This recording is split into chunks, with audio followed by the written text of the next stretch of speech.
집책을 내려놓으면 경쟁에서 뒤처지지 않을까요? 2024년 7월 16일 싱가포르 한국 교민 증문직설. 안녕하세요. 오늘은 싱가포르에서 한국 교민들을 위해 증문직설 강연을 하는 날입니다. 스님은 어제 방글라데시 다카에서 일정을 마치고 밤 12시에 숙소를 출발해 다카 공항으로 향했습니다. 방글라데시의 수도 다카는 인구 밀도 세계 1위의 도시답게 밤 12시에도 사람이 바글바글했습니다. 출국 절차를 밟은 후 새벽 2시 45분에 다카 공항을 출발했습니다. 밤새안을 위해서 잠도 자고 이동도 했습니다. 중간에 방콕 공항을 경유한 후 다시 비행기를 타고 싱가포르로 향했습니다. 다카에서 싱가포르까지 이동하는 데에 6시간 30분이 걸렸습니다. 싱가포르 공항에 도착하니 현지 시각으로 오전 11시 15분이었습니다. 수화물을 찾고 공항을 나오니 정토회 회원들이 법륜 스님 환영이라는 푯말을 들고 꽃목걸이도 걸어주며 스님을 반갑게 환영해 주었습니다. 스님, 먼 길 오시느라 고생 많으셨지요? 싱가포르에 오신 것을 환영합니다. 조촐하게 환영식을 한 후 함께 기념사진을 찍고 점심 식사를 하기 위해 식당으로 이동했습니다. 적도와 가까운 도시인 만큼 매우 무덥고 습했습니다. 정토회 회원들과 점심을 먹으며 담소를 나누었습니다. 2020년에 코로나 팬데믹으로 강연이 취소가 된 이후 4년 만에 싱가포르에서 강연이 열리는 것이기 때문에 많은 사람들이 스님의 강연을 손꼽아 기다렸다고 합니다. 그동안 안부를 주고받은 후 숙소로 이동했습니다. 스님은 그저께부터 목이 붓고 몸살 기운이 있는데 아직 회복이 안 되고 있습니다. 저녁에 강연을 제대로 하기 위해 오후에는 충분히 휴식을 취했습니다. 저녁 6시가 되어 오늘 강연이 열리는 YWCA 대강당으로 향했습니다. 곳곳에서 봉사자들이 강연 준비를 하고 있었습니다. 반갑습니다. 수고가 많으십니다. 6시 20분부터 싱가포르 지역 인사분들과 차담을 나누었습니다. 홍진욱 싱가포르 한국 대사님 부부를 비롯하여 한인회 회장님 부부, 영사님 부부, 민주평화통일자문회의 회장님, 무역협회 회장님, 여성회장님이 참석했습니다. 대사님은 스님의 바쁜 일정을 염려하며 안부를 물었습니다. 저희가 정말 운이 좋습니다. 코로나 때문에 싱가포르는 오랜만에 오셨다고 들었습니다. 코로나 이후 4년 만에 왔습니다. 저는 주로 구호 활동을 하기 위해 동남아를 다니다 보니 방콕이나 호치민에는 구호 활동을 간 김에 강연까지 하고 오는 경우가 많은데 싱가포르는 구호 대상 지역이 아니다 보니 강연을 위해서만 오게 되네요. 일정이 굉장히 빡빡하시네요. 주로 저가 항공을 이용하신다고 들었습니다. 오지에는 원래 저가 항공이 많이 다닙니다. 비행기에서 잠을 자는 것도 여간 힘든 게 아닌데요. 괜찮습니다. 차담을 나눈 후 기념사진을 찍고 다 함께 강연장으로 이동했습니다. 저녁 7시 정각이 되자 400석 규모의 강연장이 가득 찼습니다. 먼저 스님이 지난 일주일 동안 부탄을 답사하고 인도 아쌈 지역에서 홍수 피해 긴급 구호 활동을 하고 온 모습을 영상으로 함께 보았습니다. 영상이 끝나자 스님이 큰 박수를 받으며 무대 위로 올라왔습니다. 스님은 늘 서서 강연하는 편인데 오늘은 무릎에 통증이 있어서 양해를 구하고 앉아 강연을 시작했습니다. 잘 지내셨어요? 2020년에 강의를 하려고 했는데 코로나 때문에 못하게 되어 이렇게 4년 만에 여러분을 만나게 됐습니다. 저는 지금 아시아 여러 국가를 방문하고 있습니다. 중국, 일본, 남베트남, 태국, 부탄, 인도, 방글라데시를 거쳐 이곳에 왔고요. 다음엔 다시 태국, 북베트남 쪽을 가게 될 예정입니다. 종교의 속성에는 두 가지 요인이 있습니다. 하나는 너 그렇게 하면 지옥 간다라며 협박하는 것이고 다른 하나는 너 이렇게 하면 천당 갈 수 있다라며 유혹하는 것입니다. 이것을 요즘 외교 정책에서 사용하는 말로는 당근과 채찍이라고 합니다. 그동안 미국이 북한에 취해온 정책도 당근과 채찍을 되풀이하는 경우가 많았습니다. 이렇게 하면 경제를 발전시켜줄게 하거나 내 말 안 들으면 지도상에서 없애버린다 하는 식이죠. 우리는 아이들을 가르칠 때도 이런 식으로 합니다. 심부름 갔다 오면 용돈 줄게 하거나 말 안 들으면 국물도 없다 하는 식입니다. 유혹을 하는 것은 신비주의에 기반하고 있고 협박을 하는 것은 두려움에 기반하고 있습니다. 그래서 종교는 신비주의와 너 잘못하면 지옥 간다 하는 식의 두려움을 바탕으로 존립하는 것이라고 볼 수 있습니다. 그래서 요즘 젊은 사람들은 종교를 잘 받아들이지 않습니다. 특별히 불교만 그런 것도 아니고 기독교와 이슬람교도 마찬가지입니다. 이슬람교 지역은 아직 전통 문화가 강하니까 이러한 현상이 약해 보이지만 깊이 들여다보면 그곳에서도 젊은이들이 형식적으로 종교를 갖고 있을 뿐 신앙심은 거의 없어지고 있음을 볼 수 있습니다. 사람들이 가지고 있는 고뇌를 어떻게 해결해 줄 수 있을까요? 그래서 많은 종교 지도자들이 어떻게 하면 젊은이들이 종교에 귀의하게 할 수 있을까 하는 질문을 많이 합니다. 하지만 저는 이 질문 자체가 잘못됐다고 생각합니다. 종교인들은 신자들이 많이 오면 좋겠다고 생각할 수가 있지만 도대체 젊은이들이 무엇 때문에 절이나 교회에 와야 하냐는 겁니다. 이렇게 하면 천당 간다. 저렇게 하면 지옥 간다. 하며 팔았던 상품들이 과거의 어른들에게는 잘 팔렸지만 지금 젊은이들은 그런 상품을 외면합니다. 젊은 사람들이 가진 고뇌를 우리가 어떻게 해결해 줄 수 있을까? 이렇게 관점을 바꿔서 질문을 해야 합니다. 그들의 고민을 해결하는 데 도움이 된다면 오지 말라고 해도 오지 않을까요? 이런 관점을 놓치게 되면 이제 종교가 없는 시대를 맞을 수밖에 없습니다. 유럽에서는 이미 종교가 전통 문화로서의 역할만 하고 있고 인간의 고뇌를 해결하는, 즉 기독교식으로 말하면 복음의 역할을 거의 못하고 있습니다. 우리나라도 그런 방향으로 빠르게 변해가고 있습니다. 최근 통계 자료를 보면 18세 이상 인구 중 종교를 가진 사람이 50%가 안 되고 MZ세대라고 불리는 18세에서 29세 사이의 젊은이 중 종교를 가진 사람은 30% 정도밖에 되지 않는다고 합니다. 종교가 필요 없는 시대로 점점 바뀌어 가고 있습니다. 제가 이런 내용을 서두에 말씀드리는 이유는 오늘 여러분과 저와의 대화도 종교를 넘어서서 그냥 인간으로서 만나 어떻게 하면 괴로움 없이 좀 더 행복하게 살 수 있는지 편안하게 대화를 나눠보자는 취지입니다. 제가 머리를 깎고 승복을 입고 있으니까 종교가 기독교인 분들은 대화를 나누는 데에 약간의 장벽이 있을 수 있습니다. 하지만 그런 장벽을 뛰어넘어서 어떤 주제든 제한 없이 대화를 나눠보면 좋겠습니다. 그러니 본인이 이야기하고 싶은 것이 있으면 무엇이든 편안하게 말씀해 보시기 바랍니다. 이어서 사전에 질문을 신청한 분들의 질문을 받았습니다. 2시간 동안 9명이 고민을 말하고 스님과 대화를 나누었습니다. 두 번째 질문자는 성공에 대한 집착을 내려놓으면 일의 성과가 점점 줄어들게 되어 결국에는 불행해지지 않을까 걱정이 된다며 스님의 조언을 구했습니다. 집착을 내려놓으면 경쟁에서 뒤처지지 않을까요? 좋은 성과를 내기 위해 열심히 노력하고 기대하는 만큼의 성과가 나오지 않을까 불안해하는 것은 일에 더 매진할 수 있게 만들어주고 만족할 만한 결과를 성취하는 강한 원동력이 됩니다. 그러나 불교에서는 성공에 대한 집착을 내려놓으라고 합니다. 그러면 자유롭고 행복해진다고 하더라도 당장은 좋지만 좋은 성과를 내기는 어렵습니다. 오히려 경쟁에서 뒤처지고 그로 인해 불이익을 받게 되면 결국에는 불행해질 것 같습니다. 이에 대해 스님은 어떻게 생각하시나요? 질문자가 생각하는 대로 본인이 세운 목표를 성취하기 위해서 노력하면 됩니다. 그런데 질문하는 내용에 모순이 좀 있어요. 예를 들어 여기 뜨거운 물건이 있다고 합시다. 색깔이 빨갛고 보기 좋아서 갖고 싶은 마음에 손으로 딱 집었어요. 뜨거우니까 집는 순간 손이 타들어가겠지요. 그러면 질문자는 어떻게 해야겠어요? 얼른 내려놓아야 합니다. 지금 질문자가 저한테 묻는 내용은 마치 이 물건을 내려놓으면 예쁜 물건을 못 가지게 되지 않을까요? 하고 묻는 것과 같아요. 다시 말해서 지금 질문자가 저한테 이게 너무 뜨거운데 어떻게 해야 해요? 하고 물었어요. 그러면 저는 내려놓아라 하고 대답할 겁니다. 그랬더니 질문자가 어떻게 내려놓는데요? 하고 질문하는 것과 같습니다. 어떻게 내려놓는지 물을 필요가 없어요. 뜨거운 줄 알면 저절로 내려놓게 되는 것입니다. 그런데 뜨거운 줄 알면서도 쥐고 있는 이유는 무엇일까요? 갖고 싶은 욕망이 그만큼 강하기 때문입니다. 뜨거운 걸 갖고 싶어서 계속 쥐고 있으면 손을 대게 됩니다.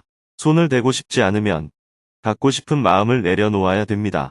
길은 이 두 가지밖에 없어요. 그런데 우리는 내려놓는 방법이 따로 있는 줄 압니다. 내려놓는 방법을 몰라서 못 내려놓는 것이 아니에요. 특별한 방법이 따로 없습니다. 뜨거운 줄 알면 저절로 내려놓게 되는 거예요. 그래도 갖고 싶으면 손을 대면 됩니다. 지금 내가 궁에서 돈을 좀 빌려야 될 것 같다고 합시다. 돈을 빌리는 게 좋은지, 안 빌리는 게 좋은지, 어느 게 더 현명한 것인지에 대한 정답은 없어요. 돈을 빌리고 싶으면 빌리고, 빌리고 싶지 않으면 안 빌리면 됩니다. 여기에서 중요한 것은 돈을 빌렸으면 이자를 붙여서 갚아야 한다는 것입니다. 갖고 싶어서 움켜쥐었으면 손을 대는 과보를 받아야 한다는 거예요. 그런데 우리들 대부분은 빌려서 쓸 때는 좋았는데 이자를 쳐서 갚을 때는 힘들어하면서 후회를 한다는 겁니다. 한두 번은 잘 모를까 시행착오를 겪을 수가 있어요. 그럴 때 드는 비용이나 수고는 학습비라고 할 수 있습니다. 잘못했다기보다는 연습하기 위해 낸 비용이라고 할 수 있어요. 그런데 한번 빚을 갚아보니까 사람이 할 짓이 아니라는 생각이 들면 어떻게 해야 합니까?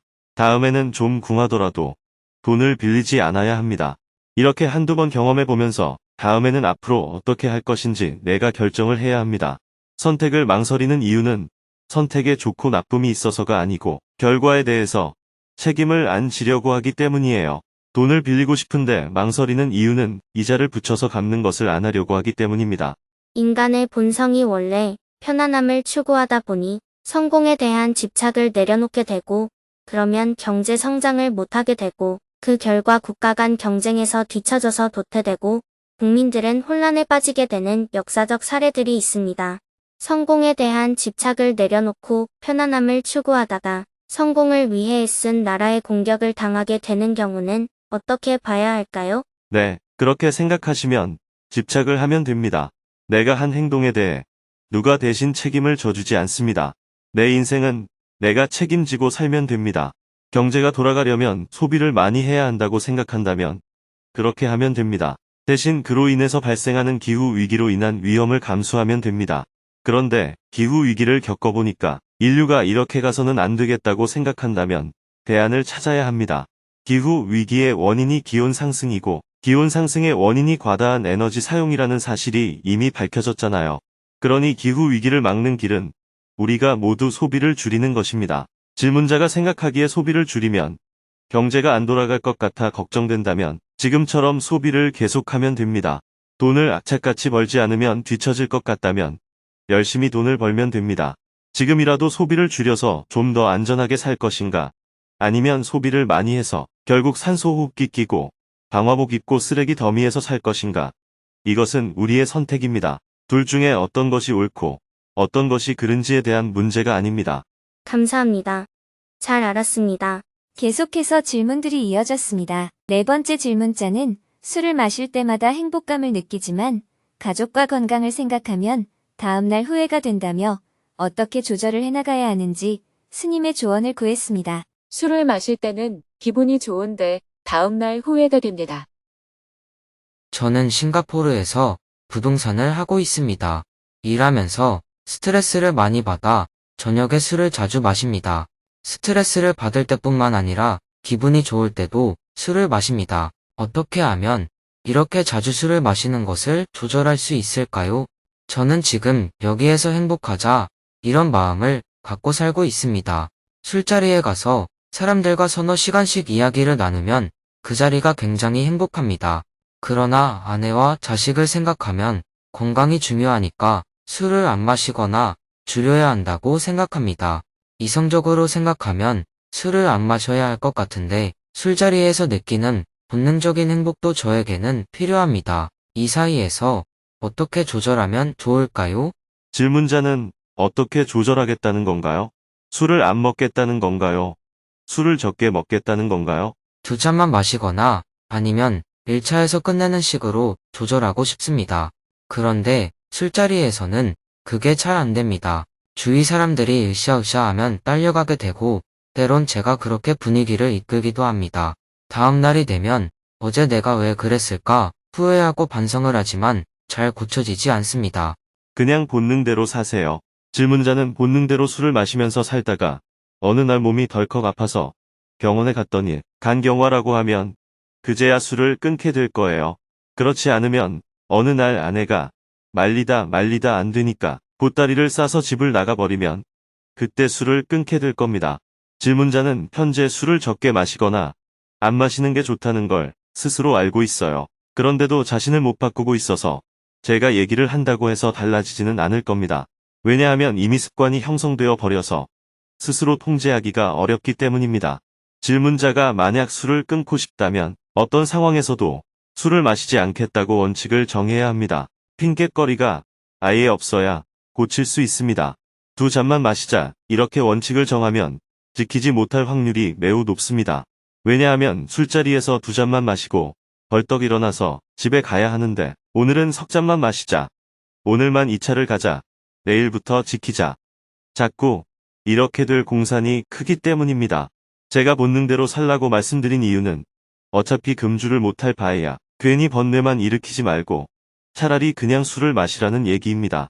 술은 술대로 먹고 번뇌는 번뇌대로 일으킬 바에야 차라리 번뇌라도 없는 게 낫다는 얘기예요. 지키지 못할 약속을 정해놓고 번뇌에 시달리며 자기를 학대하는 것보다는 마음이라도 편히 사는 게 낫다는 뜻입니다. 질문자는 올해 나이가 어떻게 되나요?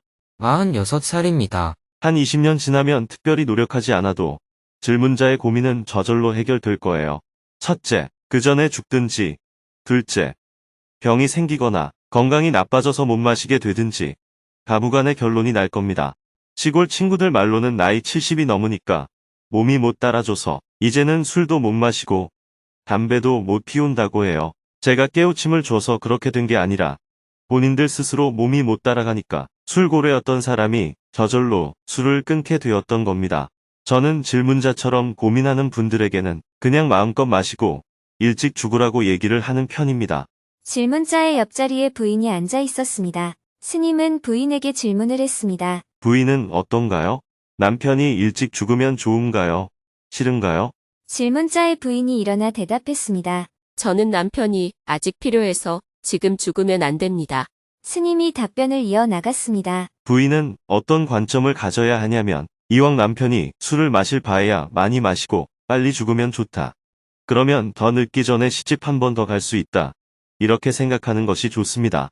남편이 살아있는데 이혼해서 다른 남자한테 시집 간다고 하면 아이들도 문제를 제기하고 주위에서도 문제로 삼아요.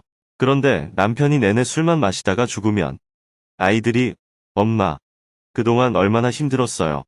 앞으로는 술 안 마시는 남자를 만나서 잘 사세요. 이렇게 생각해 줍니다. 시집을 한 번 더 가도 세상 사람들이 아무런 문제 제기를 안 합니다. 그러니 앞으로는 가능하면 술상을 집에 차려 놓으세요. 남편의 상태를 봐서 술을 많이 마시고 온 날은 내버려 두고 적게 마시고 온 날은 술을 더 먹여서 빨리 죽도록 유도를 좀 하세요. 그래야 남편이 정신을 차립니다. 안 그러면 정신을 못 차려요. 청중이 박장대소를 하자 질문자가 큰 목소리로 대답했습니다. 말씀 감사합니다. 정신이 차려졌습니다. 질문자를 응원하는 박수가 쏟아졌습니다. 다양한 인생 고민과 여러 가지 주제로 대화가 이어졌습니다. 상대에게 상처를 받았을 때 나도 똑같이 대응하면 갈등 관계가 될까봐 두렵고 갈등이 무서워서 피하면 후회를 합니다. 어떻게 해야 할까요? 인공지능 분야로 업종을 변경하여 일하고 있는데 동료들보다 항상 실력이 부족하다는 것을 느낍니다. 시간에 쫓기지만 석사 공부를 더 해야 할까요? 예전에는 열정적이었는데 점점 나태해집니다.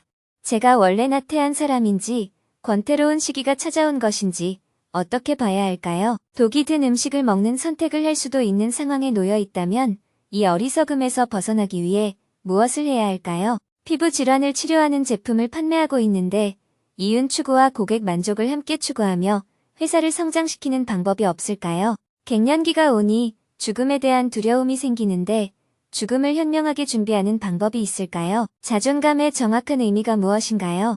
어떻게 하면 자존감을 높일 수 있을까요? 강연이 끝나고 곧바로 무대 아래로 내려와 책 사인회를 했습니다. 많은 사람들이 길게 줄을 서서 스님의 사인을 받았습니다. 스님 덕분에 인생이 정말 많이 행복해졌습니다. 오래오래 건강하세요.